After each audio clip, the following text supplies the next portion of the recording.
regressamos ao debate, que se centrará agora no tema outsourcing. Portugal é um dos países mais atrativos para a oferta de outsourcing, especialmente no nearshoring, como está a prestação transnacional de serviços e a captação de investimento estrangeiro para o mercado nacional, como superar os bloqueios que persistem. Vamos refletir sobre as estratégias para o futuro, num panorama onde a concorrência de outros mercados é grande. Passo a palavra ao moderador da sessão. Olá, boa tarde a todos. Espero que me estejam a ouvir em condições. Sim, ok. Bom, o tema está apresentado, facilitou-me imensa vida, mas queria apresentar naturalmente o painel e dizer-vos que é, antes de mais, um prazer agradecer naturalmente à APDC estar aqui de novo a moderar um debate e a suscitar uma reflexão que é sempre uma reflexão que procuro que seja sempre o mais informal, mais franca e aberta, sobre este tema, que neste caso é um tema muitíssimo importante para o nosso futuro. Quando falamos do conceito de nearshore, e que muitas empresas, inclusive as que estão aqui, sabem bem do que se trata, sabemos todos que isso é fundamental para a captação de investimento estrangeiro em Portugal. Temos um potencial que eu costumo brincar, é o yes we can, mas isso já nós sabemos. Portanto, o potencial, o país com potencial já nós temos em diversas áreas, mas a imagem não é a do Obama a dizer yes we can. Eu costumo brincar, a imagem é dos golos que se tem de marcar em equipa e prefiro a imagem do Bobo Construtor a dizer yes we did it. E, portanto, o objetivo é sim, conseguimos. E, portanto, temos alguns problemas, temos custos de contexto, temos problemas que vamos ouvir de seguida num estudo onde se apontam diversas variáveis sobre este potencial de atração de investimento estrangeiro, mas depois as variáveis relativamente ao custo de ter trabalhadores, portanto, qualificados nestas áreas das empresas tecnológicas e de engenharia, mas temos também outros custos de contexto que nós conhecemos e um problema que tem a ver com a formação e, às vezes, o déficit, seja em qualidade e seja em quantidade, e isso é preocupante para os próximos anos. Vamos refletir seguramente sobre isso, mas antes de apresentar, portanto, o nosso keynote speaker, Gonçalo Homem de Melo, da ICEP, vai estar aqui connosco, José Carlos Gonçalves, CEO da Portugal Outsourcing, José Galamba, portanto, CEO da Accenture Portugal, Manuel Maria Correia, da HPE Portugal, e, portanto, que lidera a parte de Enterprise Services, e o Pedro Quintela, portanto, CEO da Xerox Portugal. Bom, sem demoras, Gonçalo Costa Andrade tem estado a fazer um trabalho notável no Conselho da Diáspora, com a ajudinha da IBM, não é? Mas vamos saber então o que é que o Conselho da Diáspora, sob os auspícios da Presidência da República, nos pode ajudar a refletir sobre este tema. Obrigado, Luís. Antes de mais, este é a atualização de um estudo, de uma agenda que o Conselho de Diáspora Portuguesa propôs em dezembro do ano passado. É uma agenda que não é para as empresas, é uma agenda para o país claramente eu gostava, antes de aprofundar alguns dos temas que são um detalhe superior que foi trabalhado relativamente ao estudo de dezembro do ano passado, de sintetizar um pouco aquilo que foram os principais pontos a que o Conselho de Diáspora chegou o ano passado, quando propôs esta agenda em dezembro de 2014. De uma forma genérica, o Luís já comentou algumas das percepções que todos temos em termos dos fatores que contribuem para que Portugal possa ser um go-to country em termos de nearshore. Eu focava-me naquilo que foram os 5 eixos que foram identificados e que, de alguma forma, contribuem positiva e negativamente para aquilo que é esta atratividade do país. Custo, qualificação, uma política fiscal, incentivos diretos e a base instalada. Basicamente, na sequência do estudo do ano passado e da agenda que foi proposta, aquilo que foi este detalhe foi incidido sobretudo sobre as componentes e sobre os eixos de custo e de qualificação. O estudo do ano passado indicava claramente que Portugal podia ser um go-to country em termos de nearshore. Havia desafios que já estavam identificados, mas que precisavam de uma quantificação mais precisa e de uma qualificação mais apurada. Foi definido aquilo que seriam as necessidades para o pipeline de nearshore que se tinha identificado e aquilo que eram as qualificações existentes no mercado, o que levava a uma conclusão de que seriam necessários skills que hoje em dia não existem, sobretudo no período de 2017 a 2019. Incidindo então sobre os fatores de skills to serve e de full loaded cost, que são estes dois que vou apresentar, fizemos um trabalho mais apurado. Houve uma equipa, nomeadamente com a contribuição de pessoas da IBM, da Nokia, entre outras empresas, que se dedicaram a aprofundar um pouco mais aquilo que estava por trás das recomendações e do que tinha sido apresentado em dezembro do ano passado. Começando pela questão dos full loaded costs, queria dizer que o ano passado tinha-se chegado à conclusão que para um custo diário na ordem dos 150 euros, que Portugal seria competitivo versus uma série de países que tinham sido analisados como concorrentes naturais dentro daquilo que é o ecossistema que hoje existe destes sistemas de nearshore. E refiro-me sobretudo à parte de nearshore do continente europeu. Aprofundando um pouco mais, alargámos o espectro de análise das empresas que tinham sido consideradas. Vou partilhar aqui convosco, sobretudo, aquilo que são 3 tipologias de empresas que foram analisadas. Uma com mais de 1.500 trabalhadores em nearshore, uma com mais de 200 e uma com mais de 400. E, portanto, aquilo que foi analisado foi um bocadinho as componentes do custo e as várias componentes dessa produtividade que poderiam levar a que o valor que conseguíssemos atingir pudesse ser competitivo e comparável versus aquilo que são os nossos concorrentes naturais de nearshore. E focámos, sobretudo, não tanto na produtividade, é uma coisa que é inerente aos processos, à experiência de cada uma das empresas, ao tempo em que já está implementado a componente nearshore, não tanto na questão dos salários, que tem a ver muito com o tipo de perfis, a localização geográfica de onde existem esses perfis, mas sobretudo à parte de non-salary related costs, que é aquela componente nos gráficos de barra que estão ali assim azul escuro.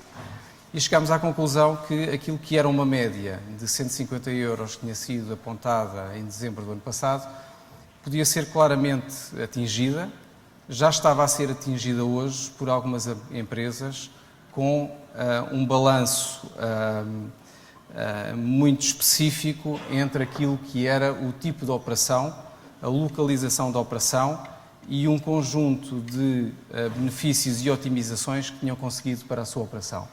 E, portanto, aquilo que se pode ver na parte inferior do gráfico é, primeiro, dependendo do modelo, se é um modelo mais de front office ou um modelo mais de back office, podemos ter, de facto, componentes de custo ligado à parte não salarial que podem ser importantes para um ganho de competitividade.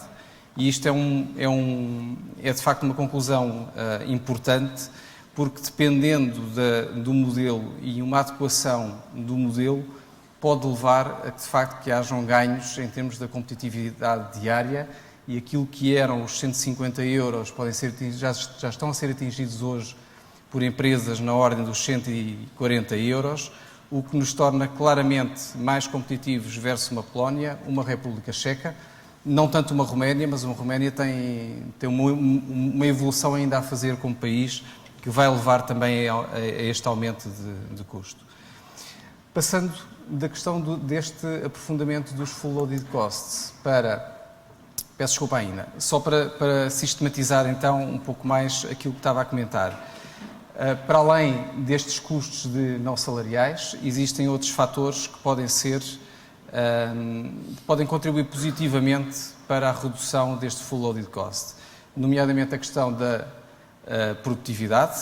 Aqui tem a ver também um pouco com aquilo que é a maturidade dos centros, e um fator que também se distinguiu quando começámos a fazer a análise destas várias empresas, que tem a ver com a cooperação com a academia, seja universidades, seja institutos politécnicos, e que claramente identificámos que sempre que os centros de nearshore estão mais perto e trabalham em maior colaboração com a universidade, que existem um conjunto de custos, nomeadamente custos de formação, que podem ser minimizados e podem levar a otimizações do custo total. Um último comentário a este tema do full loaded cost, o tema que já comentei também, dos benefícios que podem ser atingidos hoje em dia e mais do que há uns anos atrás. Já existe uma sensibilização por muitos daquilo que são os autarcas e o poder local, e a sua contribuição para atrair centros para partes do território que não seriam tão óbvias versus aquilo que são os grandes centros urbanos. E isso pode contribuir também para mais uma diminuição do full loaded cost. Portanto, esta é a componente de full loaded cost que são os findings que depois lanço para o Luís debater. Em termos da questão dos skills to serve, aqui assim eu diria que, embora possamos ter ainda uma perspectiva otimista relativamente à atração de nearshore, eu acho que há motivos de preocupação que devem ser tidos em conta e já hoje. Portanto, nós começámos por aprofundar aquilo que tinha sido o trabalho realizado durante o ano passado com um estudo da Fundação Calouste Gulbenkian, que saiu em abril deste ano, e com uma análise dos dados referentes a esse estudo. Claramente, durante o ano de 2014, foi o primeiro ano em que o número de inscritos de áreas que vêm da tecnologia teve uma taxa de regressão superior à taxa do ensino superior, em termos do número de inscritos, e de acordo com este estudo foram criados 3 perfis e foram analisados 3 perfis. Que é o TICE nuclear, que eu diria que vem sobretudo das áreas de engenharia e de informática, é uma formação mais específica, pode ser complementado em termos dos recursos que são necessários para nearshore com o perfil de um TICE alargado, e aqui vamos já para áreas de engenharia que não seriam tão óbvias naquilo que seria a utilização da parte da IT, e por fim, havendo necessidade de reconversão ou havendo necessidade de uma pool de recursos mais alargada do que estas 2 primeiras, podemos eventualmente até recorrer a uma pool de recursos que vem de cursos que eu diria que tocam na tecnologia. Podem não ir muito profundamente à tecnologia, mas tocam. Por exemplo, cursos da parte de criação de jogos, da parte de multimédia, que não têm propriamente uma formação tão forte em termos de engenharia, mas que, de alguma forma, a tecnologia não é estranha para estes cursos. E, portanto, estes 3 grandes perfis definem um bocadinho aquilo que é a prontidão dos recursos, mal saem destes cursos, para serem utilizados neste tipo de projetos. Dentro do perfil das empresas que estudámos, fomos um bocadinho a um detalhe ainda mais fino daquilo que é o TICE nuclear, deste estudo da Gulbenkian, e detalhámos sobretudo naquilo que são os alunos que vêm das ciências de informática e da parte de eletrónica e de automação. E, portanto, ainda temos aqui assim um universo ainda mais reduzido, diria eu, de recursos que estão prontos a entrar nestes centros de nearshore.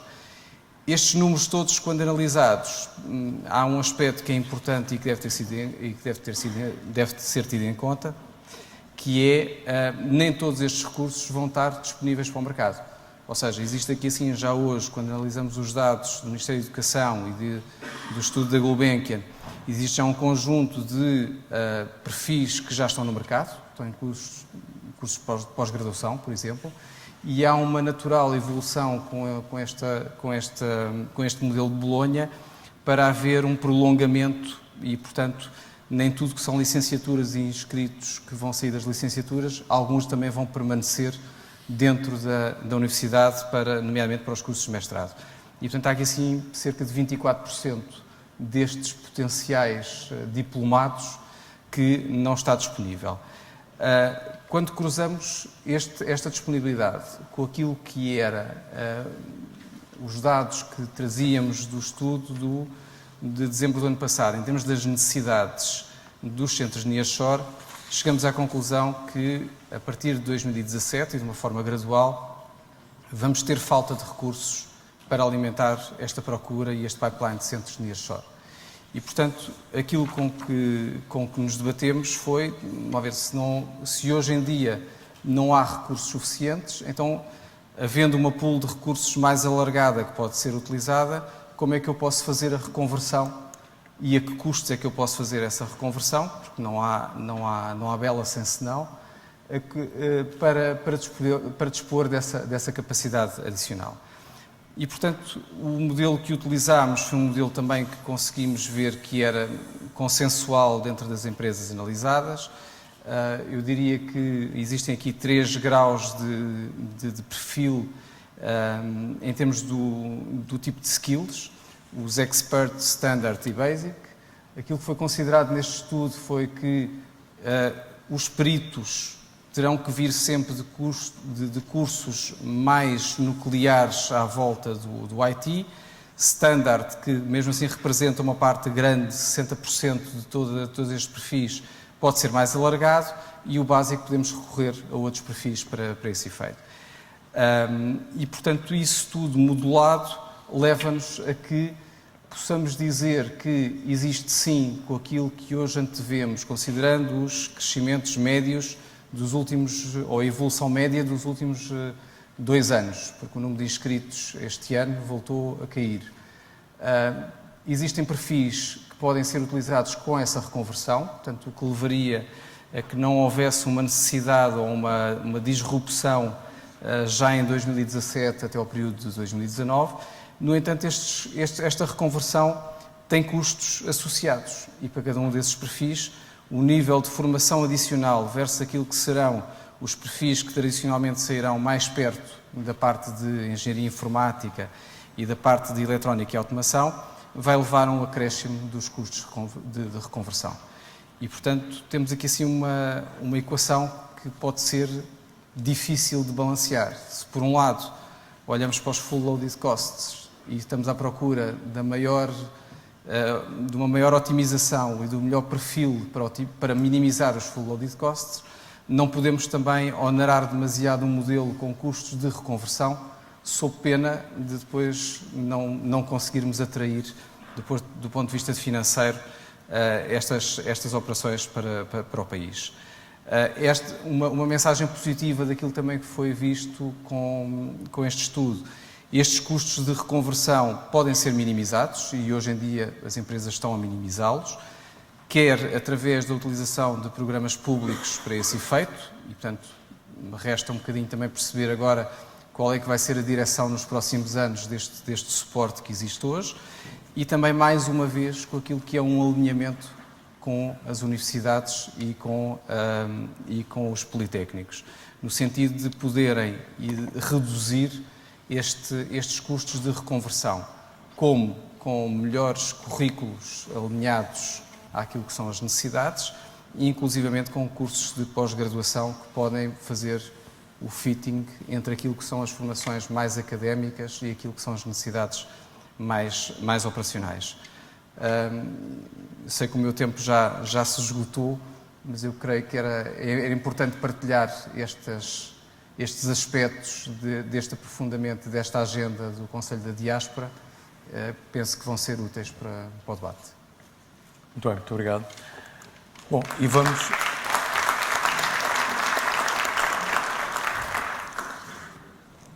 Para já uma informação útil, que é, podem interagir colocando algumas questões à app aqui da APDC, e depois eu vou fazendo aqui refresh e, portanto, tenho aqui a ferramenta tecnológica para colocar as questões que entretanto, por bem entendam.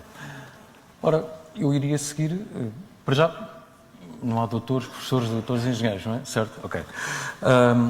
E eu ia começar então já aqui pela minha direita. E José Carlos Gonçalves, seja pela Portugal Outsourcing, seja pela sua experiência, enfim, em toda esta área, mas tanto como vice-presidente da CGI, portanto na Europa do Sul e na América do Sul, como é que olha para este estudo, para o potencial que existe deste conceito de nearshoring e o posicionamento que tem sido conquistado nos últimos anos por várias empresas, mas também com estas ameaças que acabámos de ouvir? Claro. Bom, primeiro que tudo, muito obrigado pela oportunidade. Eu gostaria de fazer, antes de responder à questão, um pequeno ponto prévio. Enfim, e o ponto prévio tem a ver com uma declaração que houve hoje durante a manhã, que parece que caracteriza o setor. O Fernando Ulrich disse hoje de manhã que o setor caracteriza-se por práticas muito populistas. Eu gostaria de dizer que o setor não se caracteriza por isso.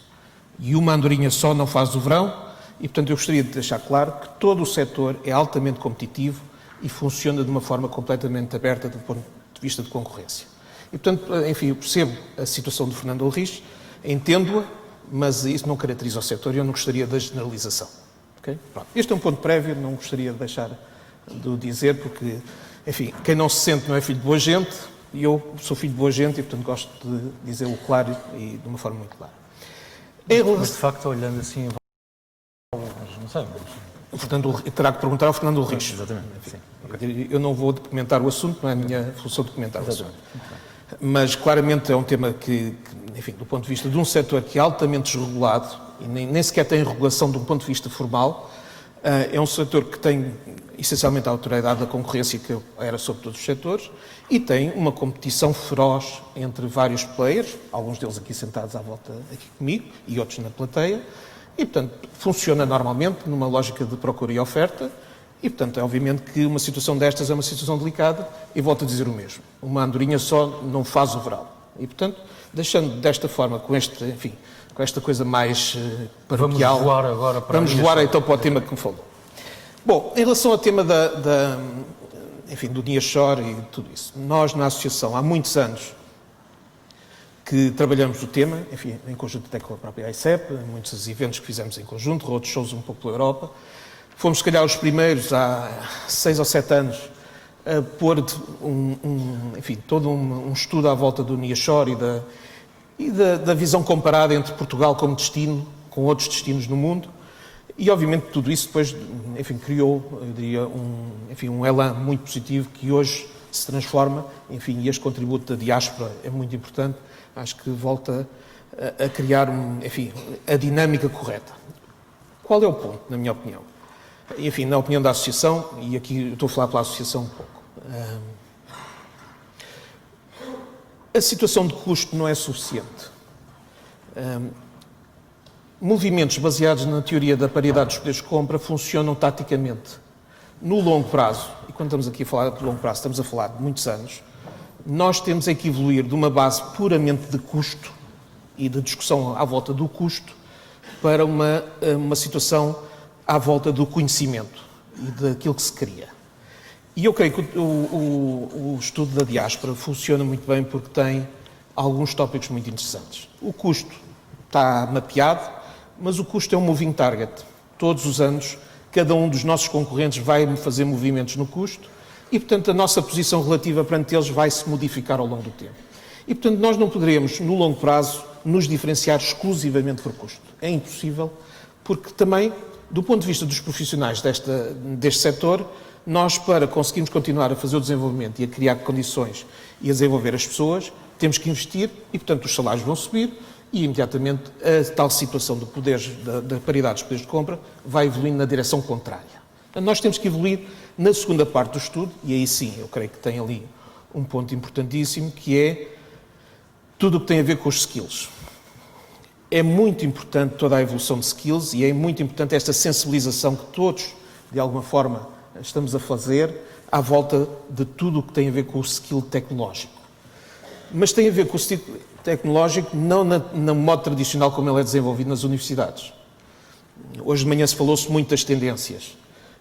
A tendência do chamado Big Data. A Cristina Simeão falou sobre os data scientists e os data analysts.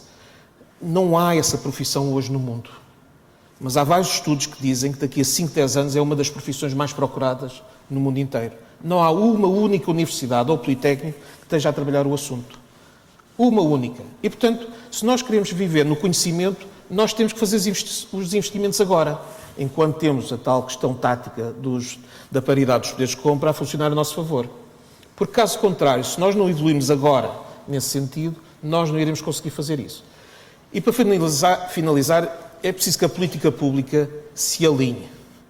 Reparem, e entrando assim numa parte um bocadinho mais cómica, eu diria que nós estamos a criar um país, enfim, e por antecipação, porque isso felizmente correu muito bem, um país de chefes, porque veja o Masterchef, eu não sei quantos chefes.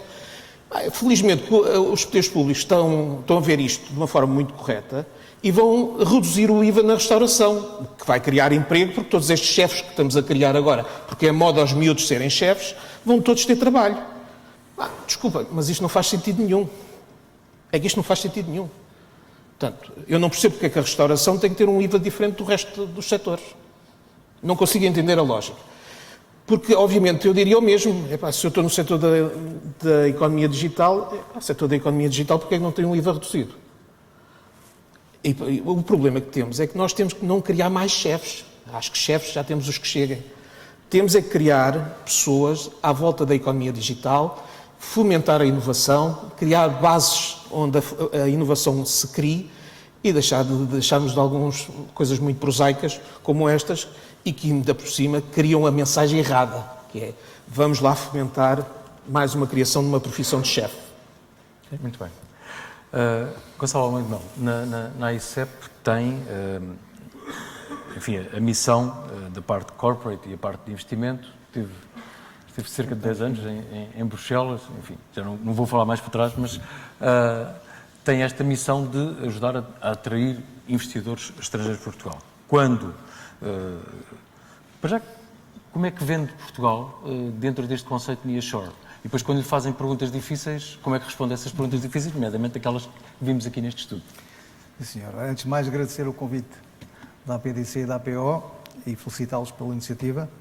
Eu esta manhã ouvi um conjunto de enquadramentos e análises do setor, portanto vou tentar ser o mais pragmático possível em relação ao tipo de ações que nós desenvolvemos lá fora e cá dentro para atrair investimento estrangeiro, para manter contactos regulares com potenciais investidores e abordar também investidores existentes, 60% do investimento é reinvestimento, portanto tratá-los bem porque pode vir daí muitíssimo mais investimento. A abordagem, a estratégia da AICEP passa por uma abordagem muito pragmática junto às empresas em 3 frentes fundamentais. A primeira frente é uma base de dados que temos já há uns anos, é uma base de dados dinâmica que vai sendo alimentada e que tem cerca de 500 empresas multinacionais e que, de acordo com a intelligence que recolhemos, são empresas que a qualquer momento podem decidir investir numa localização determinada. E tanto a AICEP em Portugal como a AICEP na sua rede externa, que é alargada, desenvolve um conjunto de contactos regulares com essas multinacionais, com vários objetivos em mente. O objetivo final, obviamente, captar um projeto para Portugal, mas vários objetivos intercalares. O primeiro objetivo intercalar é sentarmos à frente do decisor, para ter exatamente a oportunidade para o pitch, para vender o produto de Portugal no bom sentido, e é um dos setores. Eu cheguei em janeiro a Portugal e lá fora trabalhamos, obviamente, não só os serviços, mas a indústria, a internacionalização das empresas, a promoção do comércio, e este setor é de longe, ou esta área de negócio, porque não é um setor, é transversal, é de longe a área que me parece de maior dinâmica e onde Portugal, claramente, não somos nós que o dizemos, mas claramente as próprias multinacionais, quando fazem o exercício de benchmarking, percebem que Portugal tem vantagens comparativas muito interessantes. E, portanto, o primeiro objetivo é reunir cara a cara com esses investidores. É um trabalho é o chamado trabalho pragmático, que nós chamamos de trabalho de formiguinha. Não há fogo de artifício, não há grandes notícias, mas é um trabalho sistemático quanto a mim, eficaz. Agora, é um processo, vamos reunindo com as multinacionais, temos muita informação sobre as multinacionais e sabemos, dentro do possível, aquilo que eles estão à procura. Temos também um networking da tal diáspora de portugueses lá fora, bem colocados, que nos vão dando informação muito interessante. Mas peço desculpa, no fundo tem de pescar à linha, passa a expressão, mas de alguma forma tem a tarefa facilitada no sentido em que nos últimos anos, enfim, todos nós sabemos o que aconteceu em Portugal, como é que as empresas em geral conseguiram, e muitas das empresas que estão aqui conseguiram posicionar-se, reinventar-se e Portugal, no fundo, reinventar-se e posicionar-se, portanto, como um país competitivo e que conseguiu enfrentar um choque difícil do ponto de vista económico ou financeiro, mas também tem a tarefa facilitada de ter várias empresas que estão cá e que passam também essa palavra. Mas a pergunta é, mas quando lhe fazem a pergunta difícil de, bom, mas daqui a 5 anos, como é que eu tenho trabalhadores qualificados em Portugal nestas áreas? Para ser sincero, essa pergunta não tem aparecido muito. Ainda? Há vários alertas, nós conversamos várias vezes regularmente com a APO e com outros parceiros, e obviamente estes alertas vão aparecendo, não é? A diferença entre janeiro e novembro é real. Eu em janeiro, quando cheguei, não só a nível do pool de licenciados qualificados ou de mão de obra qualificada que existia, mas também em termos, por exemplo, de escritórios, de business parks que haviam com pouca ocupação e que neste momento a situação é quase inversa. Em 11 meses, aquilo que existia disponível, a situação é um bocadinho diferente, os 80-20. Agora temos 20% de disponibilidade em alguns parques. Mas quando essa questão aparece, enfim, neste momento, o que existe neste momento é muito bom. Portanto, a proposta de Valor Portugal é muito forte. Conjugamos capacidade técnica com competitividade a nível do custo. A nossa venda dá primazia à qualidade, obviamente, não é? Nós, quando falamos aqui, eu já ia a essa parte, mas há aqui vários tipos de projetos que têm vários tipos de projetos que as multinacionais equacionam desenvolver em Portugal, desde centros de competência, software, arquitetura, engenharia, passando por centros de serviços partilhados, shared service centers e outsourcing. Portanto, cada um deles tem formatos diferentes e pitches diferentes em termos de venda. O que nós temos sentido nesta fase é que há os alertas que começam a aparecer talvez para daqui a 2, 3 anos começar a sentir exatamente esta escassez. Mas não é ainda uma realidade. Portanto, como não é uma realidade, a questão não tem surgido com premência. Deixe-me já agora passar só para as outras duas frentes que temos trabalhado. Uma das frentes é essa que falou. Temos muitas empresas multinacionais em Portugal, que é outra frente de trabalho que nós abordamos, que não têm ainda atividades de serviços. Têm vendas, têm marketing, fabricação, mas não têm ainda serviços.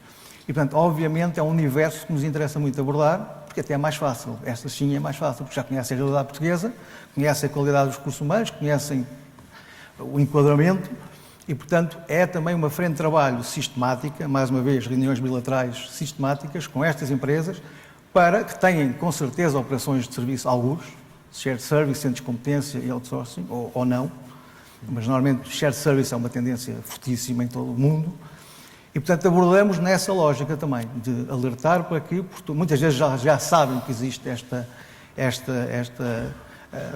este lado competitivo de Portugal para este tipo de operações, mas nós, enfim, vamos refrescando e a interação é muito forte e muito regular também.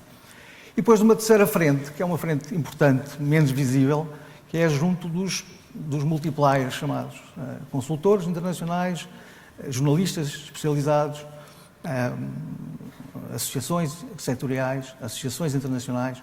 É uma abordagem também feita por nós em Portugal e feita pela rede externa da ICEP, que é também bastante cirúrgica, mas que permite manter sempre informação sobre novos investimentos em Portugal, novas alterações a nível laboral em Portugal, etc., etc., que vão também alimentando, por via dessas plataformas, e passando essa informação para o destino final, que são sempre as multinacionais. Muito bem. José Galamba, gostava que eventualmente comentasse o estudo e neste conceito de nearshore, dentro das vantagens e das ameaças que foram apontadas, o que é que a Accenture faz, no fundo, para vender também a posição de Portugal, ou o posicionamento de Portugal. Certo. Boa tarde e obrigado pelo convite também à PDC para estar aqui hoje a falar de um tema que é obviamente importante para o nosso país. Enfim, relativamente às conclusões do estudo, já foi um pouco também pelo José Carlos, o tema importante e fulcral é o tema dos skills, ou enfim, da falta potencial de skills a muito curto prazo. O tema do custo não é determinante em muitas destas decisões, de todo, porque nós não estamos a competir por custo com muitos dos outros players lá fora, porque se estamos a competir com custo, então vamos pôr as coisas na Índia, ou na Manila e em outras partes do mundo. Nós estamos a competir por serviços de maior especialização, com mais valor, e onde obviamente o custo loaded é obviamente superior, e onde conseguimos incorporar depois mais know-how, maiores capacidades, muitas vezes tecnologia, automação, e não uma tecnologia pura e dura, não é programação a metro, como nós internamente muitas vezes falamos neste tipo de serviço que empresas a partir da Índia dão, ou a partir de Manila ou de Buenos Aires, que são centros onde há centros de offshore muito grandes. Portanto, este conceito de offshore e nearshore, quando falamos do nearshore, não falamos obviamente de custo, muito poucas vezes falamos de custo. É obviamente uma variável importante, mas não é a única. Falamos, no caso de Portugal, Mas sobre a reduzir, por uma questão de competitividade com os tais mercados da Europa Central que falava o estudo, a solução é ir, por exemplo, para a tal deslocalização de centros ou a implantação de alguns centros, por exemplo, no interior do país, como acontece com várias empresas? Sem dúvida. Eu quando digo que não é determinante, não se quer dizer que não se tenha a ter atenção à componente de custo, sem dúvida que temos, até porque os nossos concorrentes do outro lado da Europa também estão a movimentar-se, também estão a se tornar competitivos e, portanto, não podemos dizer ou acomodar-nos a dizer que o custo não é um problema. O que eu digo é que não é a única variável e, obviamente, o sair para fora de Lisboa e ir para o interior do país baixa o custo drasticamente, o espaço por metro quadrado é menor, há menos rotação de pessoas, obviamente, a rotação de pessoas, o custo de substituição dessas pessoas é menor. Portanto, há uma série de variáveis que baixam esse custo. Mas as vantagens competitivas de Portugal têm muito a ver com a nossa localização geográfica, e isto foi muito mais evidente logo a seguir às Primaveras Árabes, há 2 anos, quando começámos a ver um movimento de empresas francesas a trazer para cá shared services que tinham espalhados pelo Norte da África. Hoje em dia, o facto de sermos um país que estamos deste lado da Europa, onde isto é um paraíso, não temos os problemas geoestratégicos que se sentem na Europa de Leste, isto é um descanso para quem precisa de montar uma operação à distância. Essa é uma variável importante. A segunda variável importante também é que, de facto, os recursos portugueses são recursos muito valorizados. Somos bons. Nós, às vezes, temos aquele complexo de inferioridade, que os portugueses somos poucos, mas as nossas universidades, os nossos politécnicos produzem pessoas com uma qualidade, com uma base académica sólida, boa, que obviamente depois, quando entram nas nossas empresas, e eu falo Accenture, mas eu sei que os outros é igual, nós temos programas de formação permanentes que, em cima dessa base académica sólida, de facto, desenvolvemos profissionais de alta competência que são valorizados na Europa do Norte, enfim, em muitos clientes da Europa Central. Pode moldá-los, mas depois o grande desafio é a retenção desses talentos. Exatamente. Esse também pode aumentar o custo. É verdade. E isso depois prende-se com o tema que falámos há pouco, que é quando vemos que há 2 ou 3 anos podemos começar a ter um problema com os novos licenciados.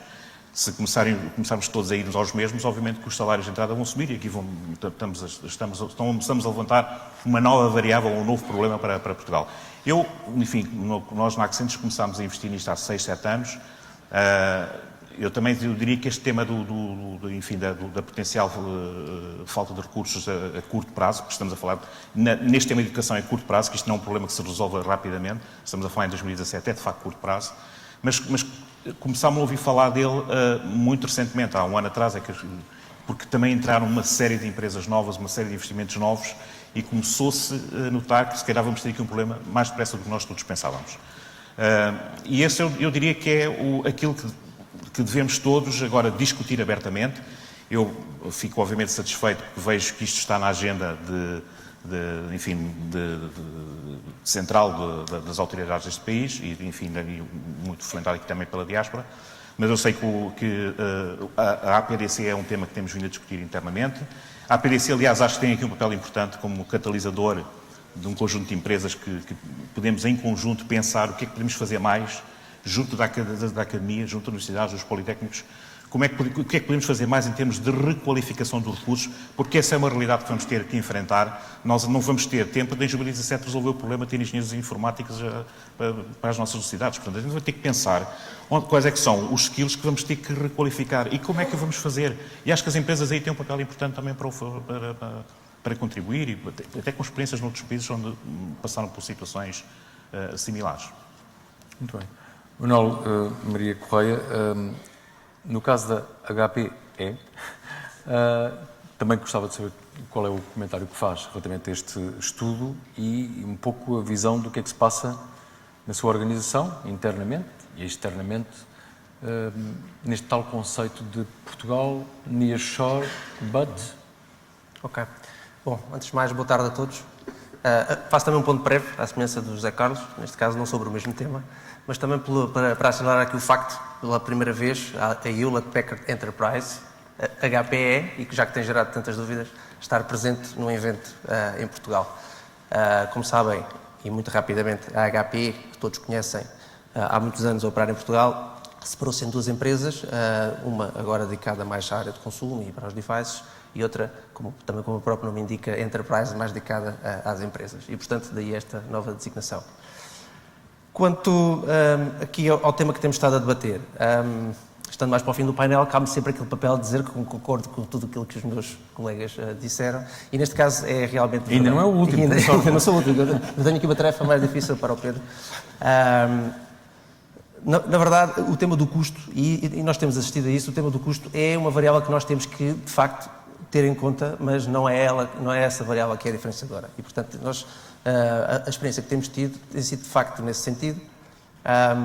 Eu tenho assistido a um trabalho absolutamente extraordinário do ponto de vista do posicionamento deste mercado e da marca lá fora. Portanto, tanto dentro da APO, da Associação Portuguesa de Outsourcing, os elementos que aqui estão, fazemos parte, com a ICEP, portanto, e essa mensagem transmitida de uma forma brilhante a vários níveis e pelo mundo inteiro, portanto, assisti a isso de perto.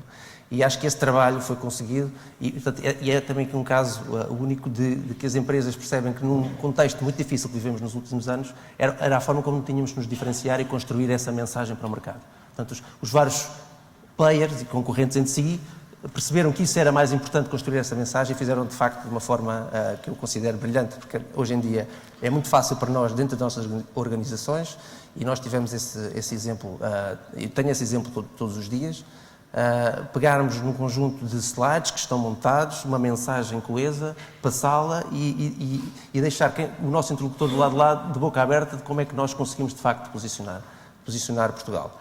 E há muitos casos de sucesso, também eles já subejamente falados em fóruns deste género, de empresas desta área que tiveram e construíram os seus centros de nearshore. Portanto, eu penso que esse tema, nós estamos no caminho certo, há que continuar a trabalhar. O problema agora, ou a questão que se põe agora para os próximos anos, e nós sabemos que uma coisa que é certa hoje em dia é que a mudança é de facto muito grande, é como é que nós vamos evoluir e como é que nós nos vamos diferenciar. Porque, de facto, nós não podemos concorrer com os países só por custo, porque eles também estão a fazer o seu trabalho. A questão da qualidade é, obviamente, e a questão dos skills e das competências pode ser, obviamente, um fator diferenciador, mas eu acho que falta aqui também mais uma componente que é, neste rebrand ou nesta questão da marca Portugal, ou da marca Portugal neste tipo de serviço, como é que nós nos vamos diferenciar desses outros países? Nós, se pensarmos, a Polónia, toda a gente sabe que é o país que faz os BPOs, se pensarmos na Irlanda, é o país que tem os grandes helpdesks, eles depois constroem à volta disso. Se pensarmos na Índia, são os que fazem o desenvolvimento aplicacional, e Portugal, não é? Temos algumas ideias, há algumas ideias muito boas que saem também deste estudo, mas eu penso que este agora é o caminho que nós temos que percorrer. Qual é o nosso fator que, de facto, fica na mente dos investidores e dos players e das empresas lá fora, que permite reconhecer Portugal como um grande player nessa área. E depois é continuar a construir à volta disso. Portanto, eu penso que esta é uma das grandes questões que temos que, também como grupo, pensar e desenvolver. Pedro Quintela, último, mas eu vou-lhe colocar uma outra questão. obviamente pode comentar o estudo, mas aproveitava para colocar uma questão que tem a ver, eu lembro-me recentemente de ouvir, portanto, como é que a própria Xerox teve de se reinventar no seu negócio a nível mundial. E a minha questão é, nós acabamos agora de ouvir esta ideia do Manuel, portanto, de irmos mais pela questão da diferenciação e como é que se faz essa diferenciação.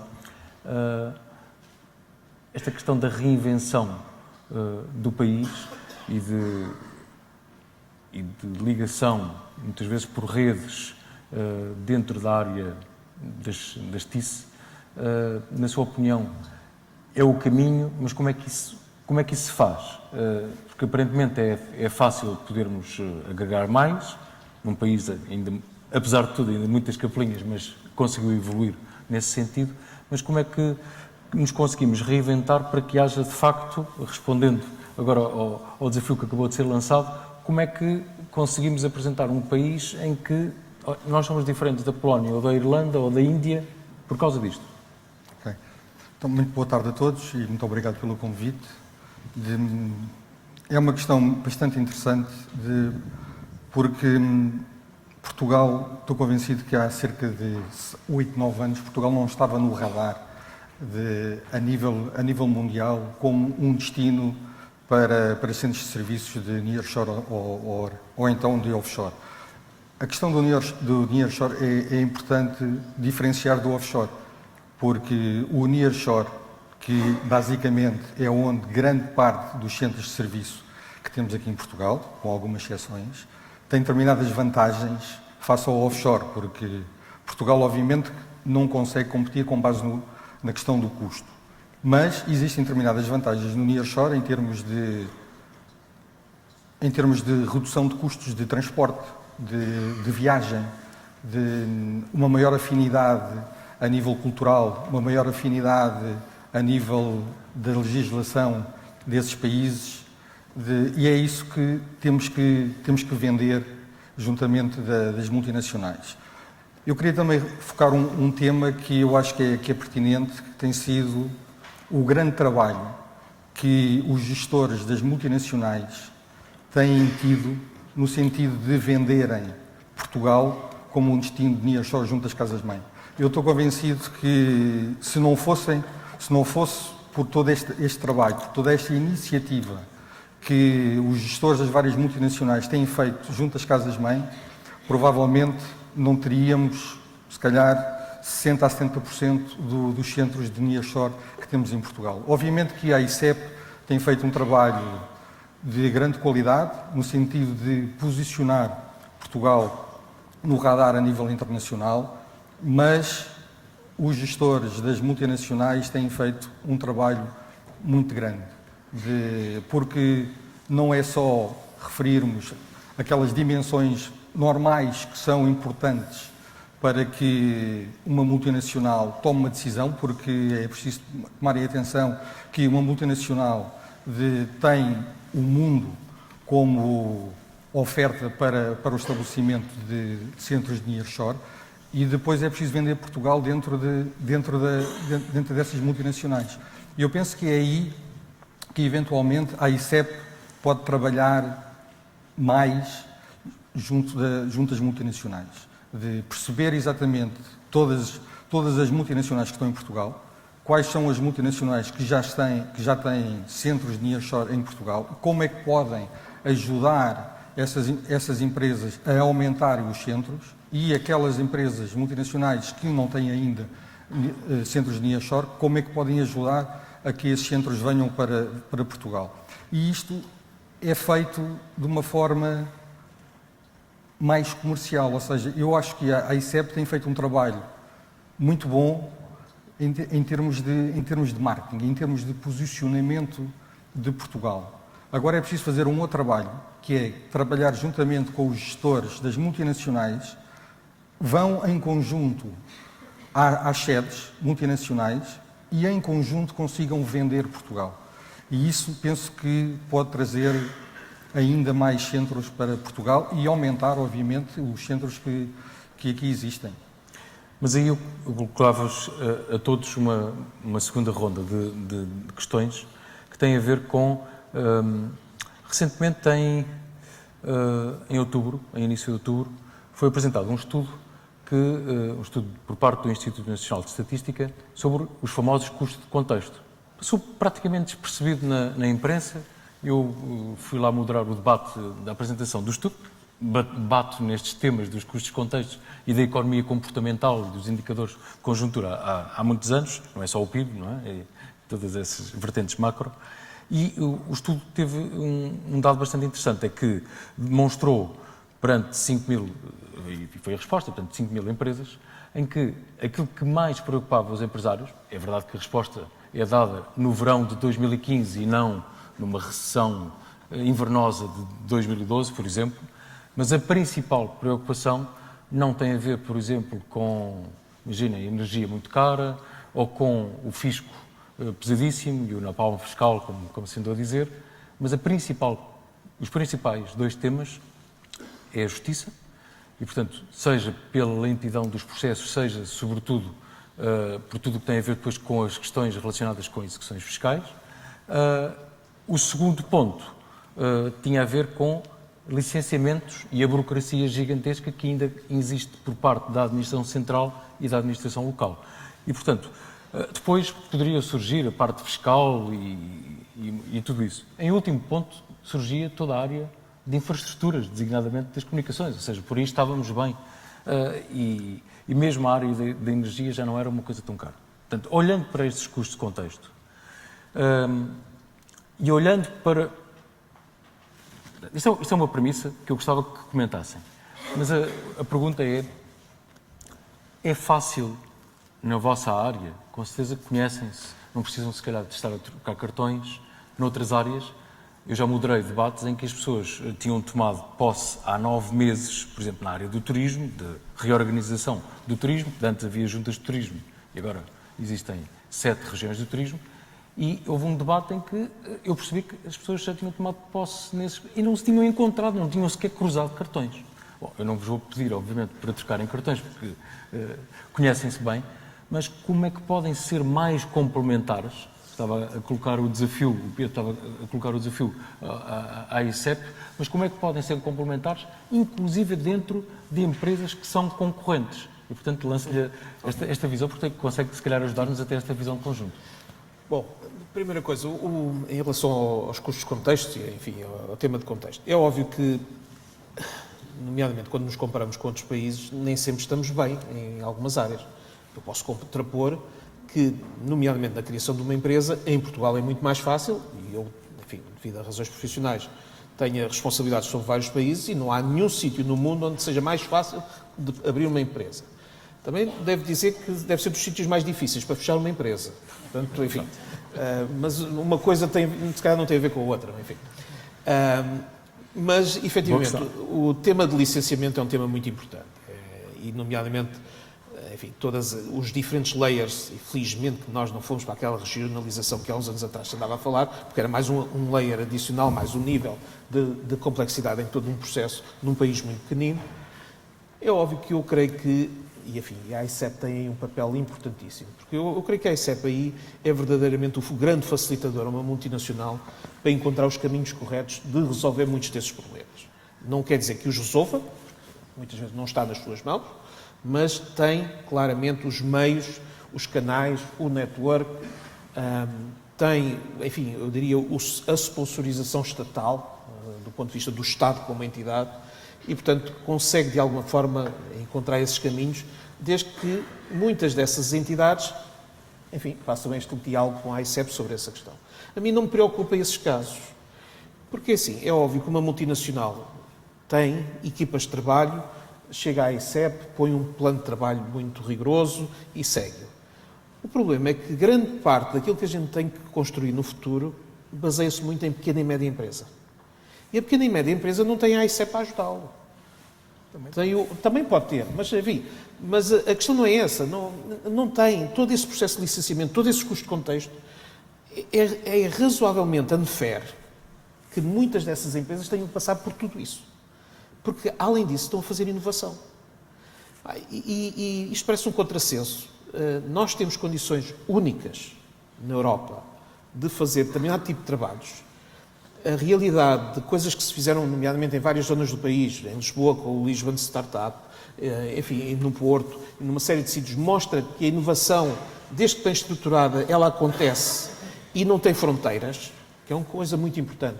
Nós aqui estamos a falar de fronteiras, a inovação não tem fronteiras atualmente. Os caminhos da internet permitem qualquer pessoa trabalhar em Portugal e entregar serviço em qualquer parte do mundo. E, portanto, muda radicalmente esta aproximação.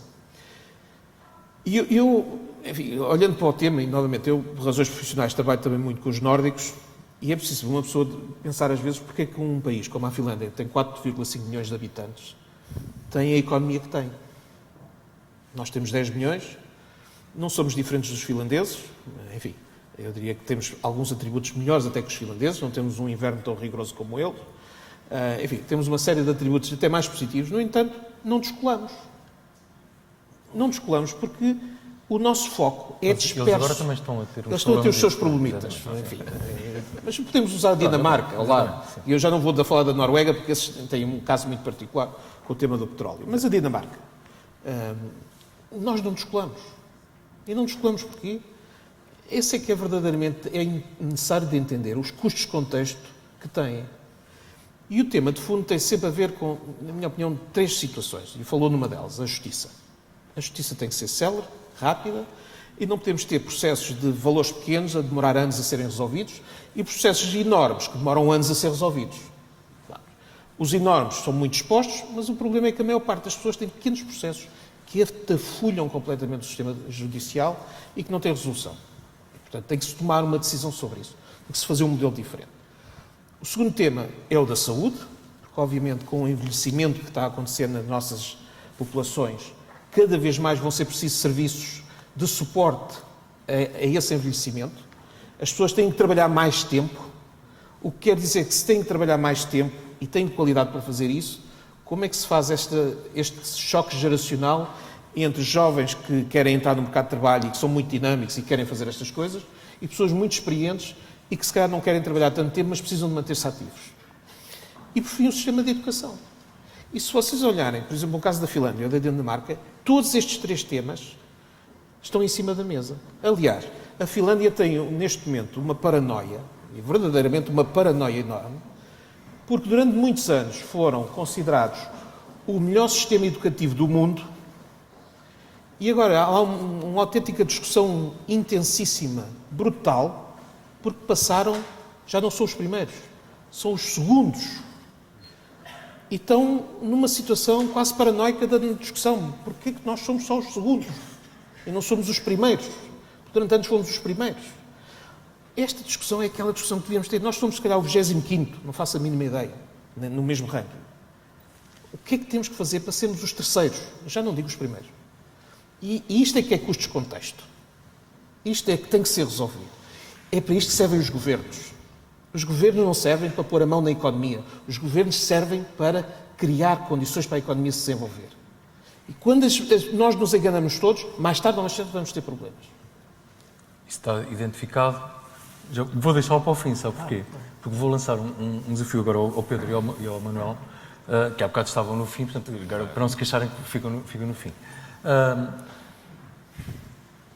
Como é que, cooperando, como é que juntamente nos dão uma resposta sobre esta questão dos custos de contexto e, sobretudo, de vender os nossos serviços, ou os vossos serviços, aqui em Portugal?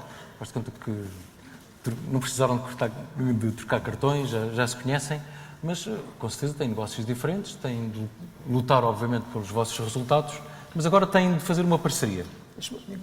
Agora vendam lá, por favor. Se me permitirem, eu só dou um... Eu peço desculpa só para interromper, porque essa realidade já existe todos os dias. Nós todos os dias cooperamos uns com os outros. Portanto, é isso que eu ia dizer. Eu trabalho muito com a Xerox, com a Accenture, com a HP, em qualquer atividade. E todos nós cooperamos muito. Obviamente concorremos. Muitas vezes estamos do lado diferente da barricada, mas isso faz parte das regras do jogo. E Por isso compramos... é que eu estava a dizer que este é até um setor que é de muita exceção relativamente a outros setores. Eu queria ter um exemplo prático, agora uma simulação de como é que podem cooperar e vender agora de repente o país e os vossos serviços e complementando os vossos serviços. Pode ser? Claro. É uma pergunta que, obviamente, não é fácil de responder assim de imediato, mas eu acho que todos nós temos o mesmo interesse em termos de posicionamento de Portugal perante o mundo, porque quando nós estamos a falar dos tais centros de nearshoring, não é? Temos nós todos que fazer um esforço para colocar Portugal no radar. E isto é um trabalho que é feito diariamente de nós, entre empresas, apesar de sermos concorrentes no mercado nacional, todos nós temos o mesmo interesse, no sentido de cada vez colocar as companhias operativas pelos quais nós somos responsáveis a nível nacional com maior posicionamento perante a Casa-Mãe. E obviamente todos temos interesse em que consigamos que este tipo de centros venham para Portugal. Deixa-me só formular a questão só aqui numa coisa. Imagine que vai com a ICEP e eventualmente com o novo Ministro da Economia, que agora vão os dois à vossa casa-mãe dizer nós temos aqui melhores condições em Portugal. Certo. Como? Podemos inclusivamente usar os exemplos uns dos outros, não é? Aliás, nós no âmbito da associação da APO, é exatamente isso que fazemos e foi esse o desígnio com que nos reunimos, não é? Que montámos. E, portanto, eu vejo isso de uma forma perfeitamente normal. Estamos habituados, aliás, a fazê-lo, tanto nesse contexto como até em outros contextos locais, até eu diria que às vezes competitivos. Este aqui parece-me então um caso quase óbvio. Eu facilmente iria na Xerox, que tem um centro em Portugal, e que é um excelente exemplo, e pegaria, e iríamos à nossa casa-mãe, estivesse ela onde estivesse, apresentar não só o Business Case de Portugal, mas alguns exemplos, e a Xerox podia ser um dos exemplos, claro. E, portanto, ia-nos apresentar, temos aqui este exemplo para cooperar. Só acrescentando aquilo que o Manuel está a dizer, nós já temos trazido ao nosso centro de serviços outros colegas de outras multinacionais para que possam, no fundo, posicionar o centro da Xerox, neste caso é da Xerox, mas estamos a falar de qualquer outro centro, junto das suas sedes, para ver exatamente casos de sucesso. E nós ajudamos mutuamente nesse identificam e vão ao terreno, por exemplo, o tema que estava a abordar da questão das PME, porque temos muitas PME, muitas delas, obviamente, estão nos mercados internacionais, não é? E têm conseguido dar a volta e diferenciar-se, portanto, em nichos muito precisos.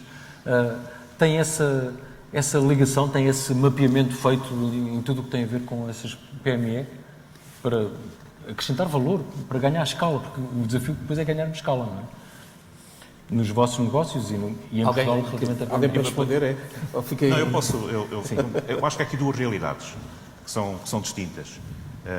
No nosso caso, da Accenture, os nossos centros basicamente estão a servir projetos da Accenture lá fora. Nós não vendemos diretamente a clientes finais e, portanto, lutámos contra outros países para montar centros dentro da estrutura interna, temos que vender Portugal. Aliás, estes exemplos estavam aqui a dar, aconteceu exatamente connosco há 2 anos atrás, quando decidimos montar um segundo centro. Foi difícil convencer a minha estrutura central, há 2 anos, no meio da Troika, com as notícias de Portugal é lixo, a dívida, etc., porque é que se está a investir em Portugal? E eu usei exemplos na altura que estavam a investir, me lembro da Cisco, da SAP, que tinha acabado também de anunciar que eu estava a abrir um centro. Portanto, usei exemplos concretos, recortei dos jornais, peguei e fui para Londres falar com aquela malta. E aprovaram. Portanto, usei as experiências dos colegas para me deixarem abrir um segundo centro em Portugal, quando já tínhamos um a funcionar, com muito sucesso. Quer dizer, nada indica que nos era aquela paranoia de que Portugal será como se investir em Portugal nesta altura. Felizmente essa página já virámos, estamos num momento diferente, mas o que eu estava a querer dizer é que, de facto, são duas realidades. Uma é uma empresa como a nossa, que monta centros para prestar serviços para outras Accentures. Portanto, o meu cliente, eu não vendo a clientes finais, vendo a Accentures do outro lado. Mas há depois uma segunda realidade, que são as multinacionais a montar os seus centros cá em Portugal e que são importantes porque dão escala, dão nome, colocam Portugal no network e muitas delas vieram a Portugal nos últimos 2 anos. Temos, de facto, uma quantidade de gente para Portugal montar shared services com muito sucesso. Obviamente podemos escalar estes centros dando serviço a empresas mais pequenas. Mas esse não está no nosso DNA. Como digo, eu, pelo menos falando da nossa experiência enquanto Accenture, a minha preocupação, e isso é uma preocupação permanente, porque há outros centros da Accenture, a gente tem 50 centros em 20 e tal países. A minha preocupação é um serviço de qualidade, competitivo, e é preciso vender à minha estrutura interna. Porque em Portugal eu faço bem, e de uma forma competitiva, com todas aquelas vantagens de proximidade, no mesmo fuso horário. Os portugueses gostam, se for preciso ir visitar o cliente final com os meus colegas do outro lado, metem-se no avião e vão, falam línguas facilmente. Só para dar um exemplo, estou neste momento a prestar serviço a uma multinacional com fábricas em 14 países, praticamente nos países todos europeus. Eu já tenho gente que já arranha polaco, checo, porque anda há 2 anos nesta vida. E eles admiram isso dos portugueses, esta capacidade de interagirmos com facilidade com qualquer cultura. Isto é único, isto diferencia-nos. E tenho algumas destas empresas a dizer que quando falam com os meus colegas lá fora dos países onde estão a comprar projetos, eu compro o projeto, mas atenção, esse projeto é para ser feito por portugueses. Isto é o que a gente gosta de ouvir. Eu sinto-me orgulhoso de ser português nestas alturas. Este ponto é muito importante. E, aliás, vem na sequência também do que estavas a dizer há pouco, que é, não chega também só, dentro destas organizações multinacionais, ter toda a história para contar. É depois preciso ter também um sponsor, alguns na organização. Isso é fundamental. E um dos maiores obstáculos que nós vamos tendo às vezes são esses sponsors, porque até vicissitudes das organizações multinacionais, nós temos alguns países que até agora não concorriam tanto connosco, mas pelas suas necessidades também, tanto Espanha, França, Itália, falo do nosso contexto, no caso da HPE, começam também a ser concorrentes nossos nestas áreas e, obviamente, estão bem posicionados também na organização e portanto, esse trabalho, chamando de lobby interno, também é preciso fazer. E muitas vezes, e os casos de sucesso que temos em Portugal e que lançamos, nós normalmente lançamos os nossos centros por centros de competência, portanto não temos o DNA de fazer grandes centros de shared service. Normalmente somos muito bons em alguma competência e desenvolvemos essa competência e trabalhamos depois para vários clientes nossos também a nível mundial, e é esse o nosso modelo. E os casos de sucesso em que ganhámos foi sempre porque havia alguém do lado lá que acreditou que aqui podia ser e que de facto portanto, que a nossa história era um bocadinho melhor do que o lado. Portanto, isso é fundamental. Um comentário também sobre a questão da justiça e da burocracia. Eu vejo, nós vemos isso sempre como ou seja, quando eu olho para as questões que fomos encontrando, tem sempre a ver com o risco. Não é? A multinacional, a primeira coisa que olha é, se vou montar aqui algo, vou fazer este investimento, qual é o risco? Claro. E esses pontos são pontos de risco, claro, não é? A justiça, a burocracia, e outros também nos aparece muitas vezes logo a primeira pergunta, quando nós dizemos que temos os melhores recursos, temos os melhores soft skills e engenheiros, e temos, de facto, a história bem montada, é ok. E a questão laboral, como é que funciona? Vocês são vistos como um país que tem uma questão laboral que pode não ser a mais simples do mundo. E, portanto, esta questão aparece também muitas vezes, e é, mais uma vez, mais um fator de risco a adicionar àqueles que já estavam aqui a ser comentados. Ultimamente estava a ser relativamente facilitado, agora fica preocupado com esta... Não, quer dizer, eu diria que é mais um fator que, de facto, em conjunto, e com os exemplos uns dos outros, e era esse ponto que eu queria fazer, nos ajuda a ultrapassar essas barreiras que estão, às vezes, no mindset de quem nos está a avaliar. Há pouco nós ouvimos o estudo do Conselho da Diáspora e o Gonçalo Costa Andrade referir-se a um aspecto que muitas vezes não é abordado e que eu gostava que o Gonçalo Almeida Melo também abordasse, que é uma coisa é ter de falar com as empresas internacionais, com os investidores internacionais, mas há pouco apontava-se também o tema dos autarcas e o do poder local. É claro que vou partir do princípio que os autarcas e o poder local, portanto, querem receber investimentos, portanto, nos seus concelhos, nas suas regiões, mas há problemas às vezes relativamente a isso? Consegue-se resolver facilmente? Já vou a essa questão. Se me permite, vou só aqui recuperar ainda há algum assuntos. amadorismo, entre aspas, às vezes, aí? Não. Recuperar só 2 assuntos que têm a ver com o que o Pedro diz, e eu concordo plenamente. Não é? Esta interação que tem que haver, é uma das frentes que eu falei também, a trabalharmos junto às multinacionais que cá estão, em cooperação e entreajuda, e nos timings que a multinacional acha oportunos, não do nosso, às vezes era para amanhã e às vezes vocês dizem, bom, calma, vamos ver isto, e depois também a interação que fazemos com a casa-mãe, porque nós temos uma rede externa e essa rede externa, até com a diplomacia económica, pode atuar nos vossos moldes junto à casa-mãe para reforçar a tal posicionamento de Portugal e a marca Portugal. Portanto, este é um trabalho que está a ser feito. É um trabalho, lá está, é um trabalho de formiguinha, mais uma vez, a caso, mas tem sido, desde janeiro, fizemos já dezenas de reuniões bilaterais, sempre com os country managers ou os diretores gerais em Portugal, e é um trabalho que já está a gerar frutos e, portanto, vai no pipeline, tenho a certeza que vai continuar nessa lógica, mas sempre com uma interação muito estreita.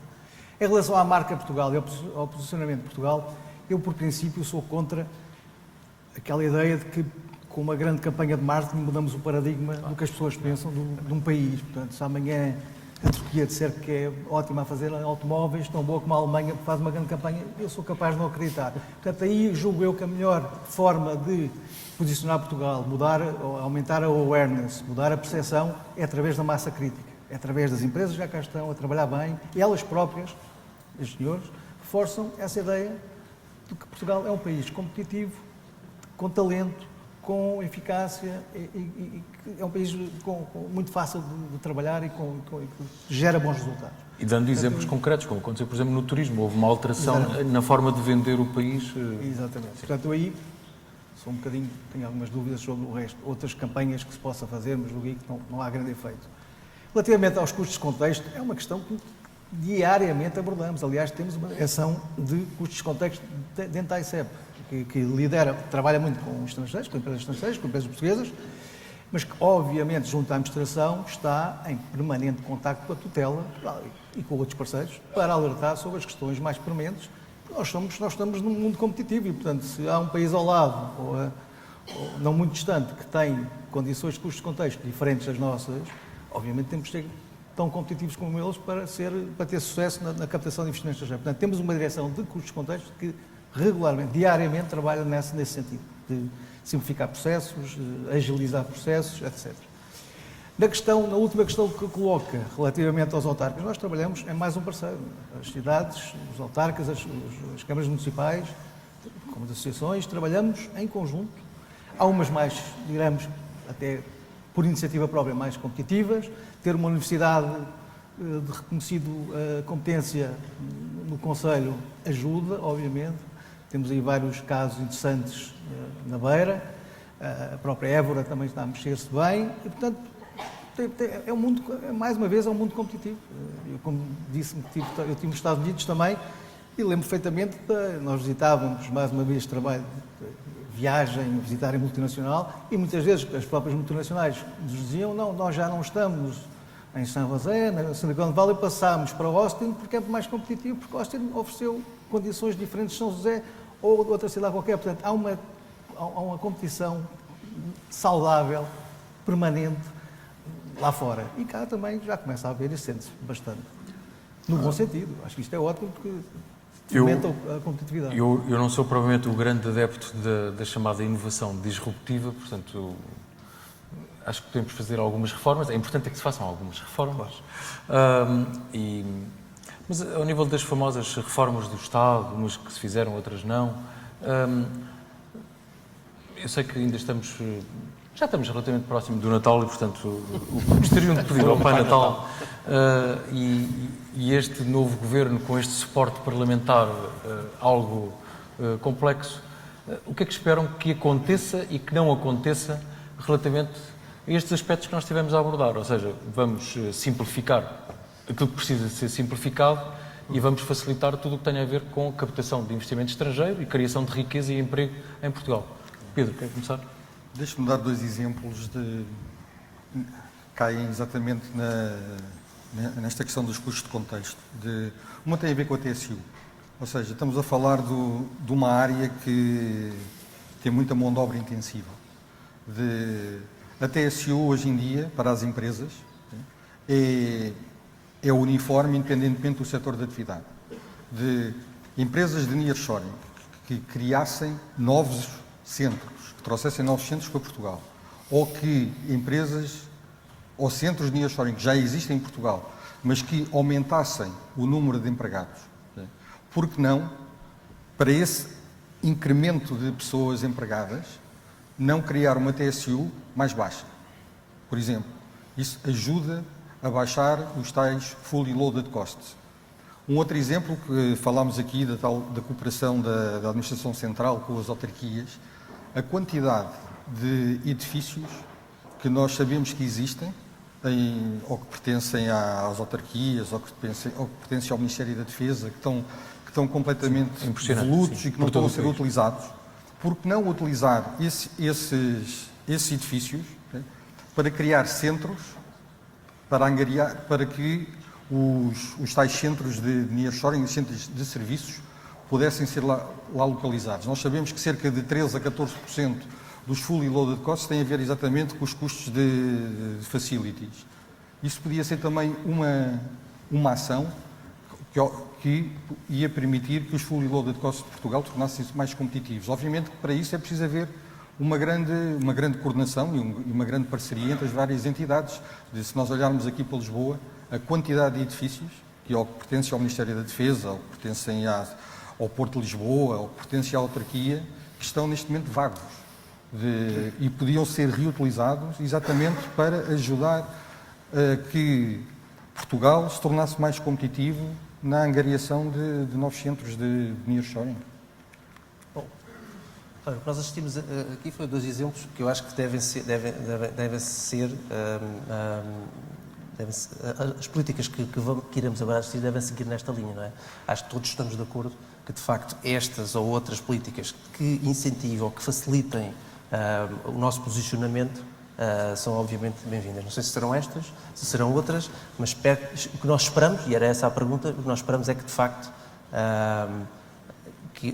dentro de, por exemplo, eu recordo do programa de estágios que nos últimos anos tem sido um sucesso, tem sido um fator de empregabilidade grande, e nós, por exemplo, aproveitámos muito e como todas as empresas do mercado, esse fator para colocar quadros nas nossas empresas a um custo mais baixo e depois, obviamente, aproveitar os melhores para os desenvolver. Portanto, isso tem sido, de facto, um fator diferenciador.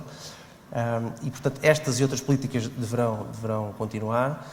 E depois também, de alguma forma, esperar que nas autarquias ou nos organismos do Estado haja também este sentido de urgência, que é preciso, de facto, atuar neste sentido. Eu recordo casos positivos em que isso aconteceu. Lembro que nós, por exemplo, temos uma operação montada em Évora e tomámos a decisão de a montar, não estava no nosso plano inicial. Recordo-me que foi uma casualidade.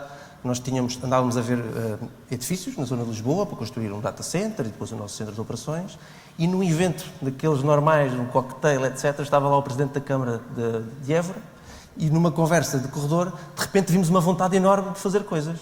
Fomos atrás disso e a verdade é que essa vontade fez com que a execução depois fosse dentro dos timings e dentro daquilo que era o nosso plano. E, portanto, este é um exemplo que não se consegue criar nenhuma política para que ele aconteça. Não é? Não tem que ser por decreto, não é? Mas é esta capacidade de perceber que se tem que sobreviver e tem que de facto ter esta agilidade que pode fazer a diferença depois no final. Okay?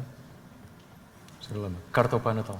Só fazer um par de comentários relativamente a alguns temas que foram aqui já mencionados. Esta é uma indústria que tem uma característica que ajuda de facto a combater a desertificação do interior. Isto é uma indústria que pode funcionar em qualquer parte do país. E portanto, eu acho que uma das coisas que eu esperaria era ver, se calhar, incentivos diferentes, para tentar reduzir os testes dos custos de contexto, quando se optasse por localizações do interior. Eu tenho que dizer que eu tenho tido uma experiência com os autarcas quando andei à procura, e aliás, é público, porque eu disse já publicamente que estamos neste momento estamos a arrancar com o 3º centro, que vai ser fora de Lisboa. Não fazem ideia, quando isto surgiu num jornal, eu na semana seguinte tive à vontade umas 10 presidentes de Câmara com pedidos de reunião, que foram às Amoreiras ter reuniões comigo e 10? 10. Então 300 ficaram a dormir. Bom, mas houve 10 que ainda por cima, é verdade, se formos nesse lado, mas 10 que tinham já polos tecnológicos, com algumas vantagens em termos de instalações, porque tinham pavilhões feitos e podiam ser convertidos, enfim, cada um com os seus argumentos de venda, mas a verdade é que valeu uma proatividade que nem eu estava à espera. E, portanto, apesar de tudo, eles estão alerta e estão atentos, a pelo menos aquilo que isto vai dizer por aí, pelos jornais. E, portanto, eu acho que há aqui alguns custos de contexto que se podem baixar e acho que devemos aproveitar este tipo de negócio e tipo de indústria precisamente para deslocalizar coisas do centro de Lisboa e do centro do Porto e começarmos a arranjar âncoras que permitam às pessoas e às famílias ficarem nos sítios de onde são origem, e onde muitas vezes a qualidade de vida é bem superior àquela que temos aqui nas grandes cidades. Depois, só muito rapidamente, eu acho que estamos todos, e pensando agora com a entrada do novo governo, eu não acho que que vá ser questionado que isto é estratégico para Portugal. Eu acho que já todos nós interiorizamos que isto é estratégico para Portugal. Nós somos a economia que somos, não temos uma grande base industrial e temos aqui uma indústria, temos várias, mas temos o turismo, etc. Mas esta é de facto também uma indústria onde podemos ser relevantes, esta indústria do nearshore, na Europa. E, portanto, o que eu espero é que se abordem alguns dos temas que aqui foram falados. E alguns são de resolução, que é rápida, enfim, rápida no contexto político tem sempre os seus timings, mas, por exemplo, o licenciamento, isto é querer, é as pessoas sentar à volta da mesa e resolver o problema. Quem conhece o que é o licenciamento em Portugal, a miríade que há de pequeninas licenças, cada autarquia define as suas, com métodos de cálculos diferentes, isto um estrangeiro vem cá e fica absolutamente louco. E isto é uma coisa que se resolve facilmente. Precisamos de um simplex 4 ou 5 para o fazer, mas se quisermos fazê-lo e podemos fazê-lo rapidamente. Outra coisa que vai demorar mais tempo é resolver o problema dos skills, dos skills shortage. Claro. Esse vai levar mais tempo e esse temos um papel todos enquanto sociedade para o ajudar a resolver. Porque isto obviamente não é só o Governo, acho que aqui as empresas, as associações, temos todos interesse em resolvê-lo e podemos ajudar. Gonçalo, eu sei que aqui será um bocadinho mais difícil fazer esta lista de Pai Natal pelo lado da AICEP, mas coloco na qualidade de cidadão português. Eu acho que tudo o que já foi dito subscrevo. Portanto, é possível, há um esforço e há uma preocupação global, transversal, em reduzir os custos de contexto e melhorar as condições de competitividade de Lisboa, do Porto e do resto do país. Importante para mim é que venham para Portugal. Vamos lá ver. Portanto, agora, obviamente, mais pode ser feito. Temos um pacote já de incentivos financeiros, fiscal, vigente. Porque não, aqui e acolá, torná-lo mais atrativo para que algumas empresas possam ir mais para o interior. Mas, repito, para mim, a grande concorrência que nós sentimos, quem lida com estas questões, como estes senhores, como nós todos, é a concorrência externa. E, portanto, desde que venha para Portugal, desde que dê emprego em Portugal e desde que crie valor e riqueza em Portugal, a AICEP já fica com... E depois é mantê-lo e tentar, mais uma vez, manter esse projeto. Não ficamos nunca satisfeitos por ter já um projeto. Temos um projeto aqui e pensamos rapidamente em como é que podemos diversificar atividades daquela multinacional, como é que podemos melhorar o valor acrescentado dos projetos que ela tem em Portugal, etc. Portanto, agora é muito mais fácil, a partir do momento em que temos cá uma estrutura, uma operação, a trabalhar em cima desses objetivos depois seguintes. José Carlos Gonçalves, já nos estão a fazer aqui sinal que temos mesmo de terminar, mas deixa-me só fazer uma pequena provocação na lista do Pai Natal. Sendo o conceito nearshore tão importante para estas empresas, e estas empresas tão importantes para o país, no atual novo contexto político-parlamentar, não é apenas do Executivo, mas parlamentar, como é que se consegue convencer alguns partidos que se calhar às vezes têm algumas ideias de que estas multinacionais ou algumas empresas da área tecnológica vieram a Portugal, mas depois a seguir vão-se embora, o investimento estrangeiro, parece que ainda tem ali alguns problemas relativamente a isso. Que resposta é que lhes dá? Sim, vamos dividindo os temas. Não está preocupado? Não estou particularmente preocupado, honestamente. Acho que, independentemente das diferenças partidárias e ideológicas que algumas das entidades que estão envolvidas tenham, no fim, todos querem o melhor para Portugal. Podem pensar que o caminho é ligeiramente diferente uns dos outros. E eu acho que ninguém aqui disputa que investimento estrangeiro em Portugal, enfim, desde que seja bem feito e trazendo valor, não tem mal nenhum para ninguém. Ou seja, investimento é a forma de trazer captação de emprego, captação de fundos. Captação de emprego quer dizer que vamos construir valor, vamos criar conhecimento e, a partir daí, isso traz valor ao país e, novamente, faz a ancoragem de empresas, de conceitos em Portugal num médio prazo. Portanto, eu esse particularmente não tenho grande problema. Enfim, diria que Há os conceitos ideológicos sobre isto tudo.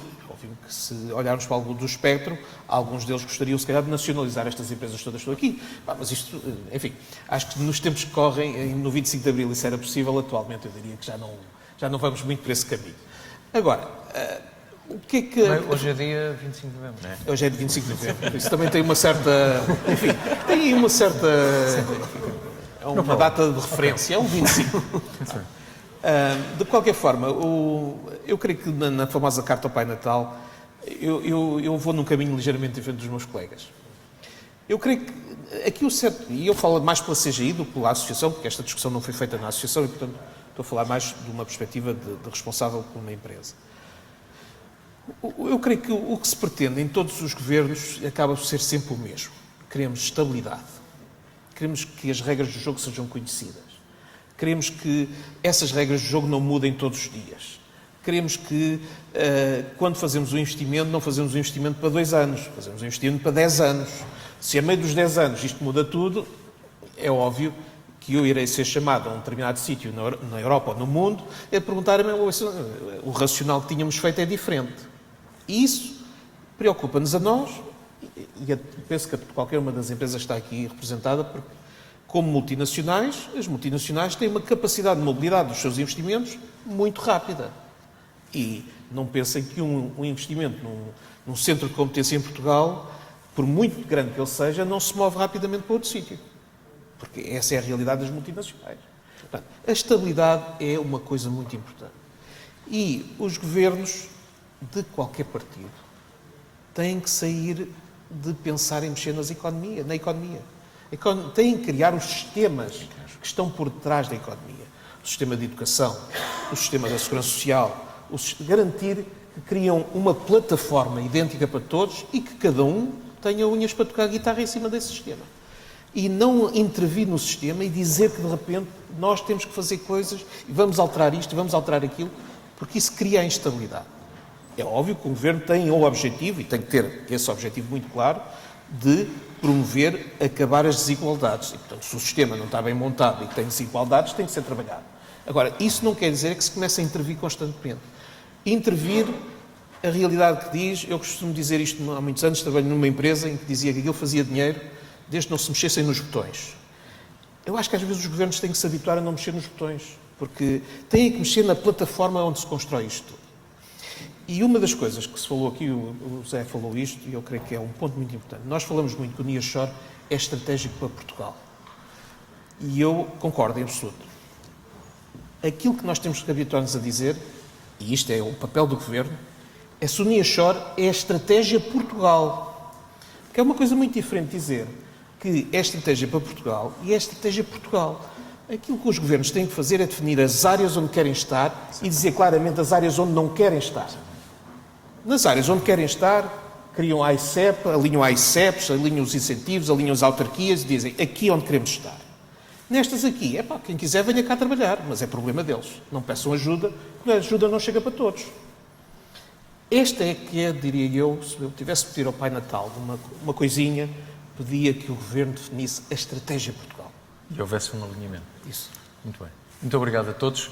Quero apenas dizer-vos o seguinte, para já que aprendi imenso e, portanto, gostei imenso de conversar convosco, foi realmente uma honra e um prazer, e dizer-vos também o seguinte, em início de 2013, eu relancei o programa Sucesso.pt na SIC Notícias, e nessa altura, estávamos na recessão de 2012, início de 2013, e diziam-me que era impossível porque não havia empresas, designadamente nesta área, não havia empresas. Portanto, estava tudo a ruir. E eu que andava nos aviões, e tinha andado uns tempos nos aviões, já tinha feito o programa e como editor de economia, portanto, durante 10 anos, sabia perfeitamente que sim, que as empresas, muitas delas estavam a reinventar-se e estavam a conseguir dar a volta. Algumas ficaram pelo caminho, outras ficaram mais fortes. As coisas correram bem, felizmente para as empresas, para Portugal. Nós neste momento estamos a crescer à volta de 1,7%. Podemos fazer mais, temos de olhar de facto para o futuro. Sabem o que é que fiz? A pedido das universidades, dos estudantes e de professores universitários de todo o país, juntei num livro, que foi lançado em setembro, que já vem na segunda edição, que se chamava que se chama Remar contra a Maré. Porquê? Porque eu na altura fui literalmente remar contra a maré no Douro, a tentar simbolizar na promoção do programa, bom, vamos remar contra a maré. Hoje diria, eu vou remar a favor da corrente. E, portanto, por aquilo que eu aprendi relativamente à vossa experiência de nearshore e ao vosso otimismo, eu acho que o próximo livro, não sei se será esse o título, mas seguramente tem o espírito remar a favor da corrente. Muito obrigado a todos.